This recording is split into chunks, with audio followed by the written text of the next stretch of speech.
আসসালামু আলাইকুম। আজকে আমি আরেকটা নতুন ভিডিও নিয়ে আসলাম। আজকে আমি গরুর গোশত দিয়ে পেঁপে দিয়ে রান্না করব। আমি চুলাইতে সসপ্যান বসিয়ে দিয়ে 3 টেবিল চামচ তেল দিয়ে তেলটা গরম হয়ে গেছে। এখন আমি গরম মশলা দিয়ে গরম মশলাটা ভেজে তারপরে পেঁয়াজ দিয়ে দিলাম। এখানে আমি 3টা বড় সাইজের পেঁয়াজ কুচানো দিয়ে দিলাম। পেঁয়াজটা আমি একটু ভেজে নেব। আমার পেঁয়াজটা ভাজা হয়ে গেছে। এখন আমি 2 টেবিল চামচ আদা রসুন বাটা দিয়ে দিলাম। আদা রসুন বাটা দিয়েও আমি একটু ভেজে নেব যাতে কাঁচা গন্ধ চলে যায়। এখন আমি একটু পানি দিয়ে দিব যাতে শুকনো মশলা দিতে পারি, নাহলে তো পুড়ে যাবে। এখন আমি দিয়ে দিলাম স্বাদ মতো লবণ, দিয়ে দিলাম 2 টেবিল চামচ হলুদের গুঁড়া। এখন আমি 2 টেবিল চামচ দিয়ে দিলাম গরম মশলার গুঁড়া, 1 টেবিল চামচ দিলাম ধনিয়ার গুঁড়া, 2 টেবিল চামচ দিলাম মরিচের গুঁড়া। এখন আমি দিয়ে দিলাম 2 টেবিল চামচ ধনিয়ার গুঁড়া। এখন এখানে দিয়ে দিলাম আমি কাশ্মীরি মরিচের গুঁড়া। এটা ঝাল না, এটা আমি জাস্ট কালারের জন্য দিছি।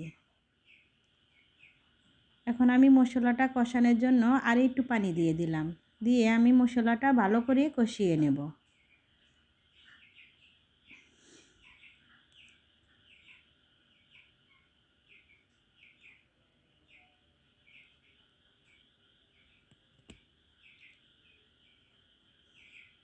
আমার মশলাটা আমি ভালো করে কষিয়ে নেওয়া হয়ে গেছে। এখন আমি গোশতটা দিয়ে দিলাম। গোশতটা দিয়ে আমি ভালো করে কষিয়ে কষিয়ে রান্না করব। আপনি গরুর গোশত যত কষাবেন অতই টেস্ট হয়।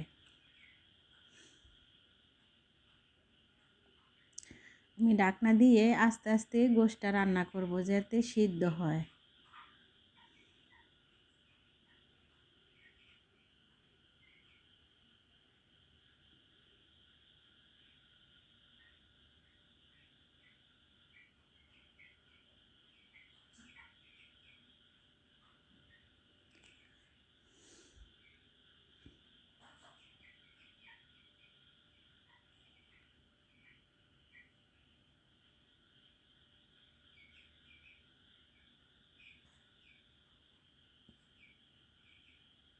আমার গোশতটা কষানো হয়ে গেছে। এখন আমি পেঁপে দিয়ে দিলাম।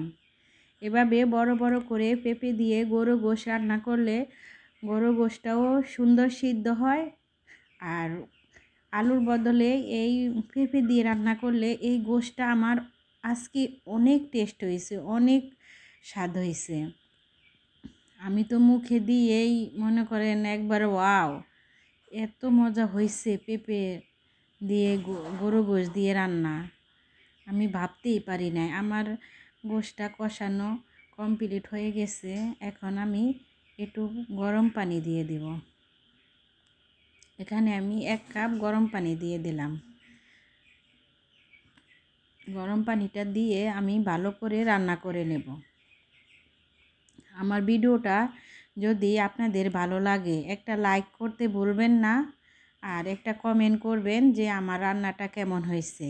এইভাবেই পেঁপে দিয়ে রান্না করবেন, আলু নয়, পেঁপে। পেঁপে খাওয়াটা অনেক পুষ্টিকর খাবার। পেঁপে এই পেটের জন্য অনেক ভালো। আমি এখানে গরম মশলা দিয়ে দিলাম, দিয়ে আমি রান্নাটা শেষ করলাম। আবারও আসবো আবার নতুন রেসিপি নিয়ে। আল্লাহ হাফেজ, সবাই ভালো থাকেন।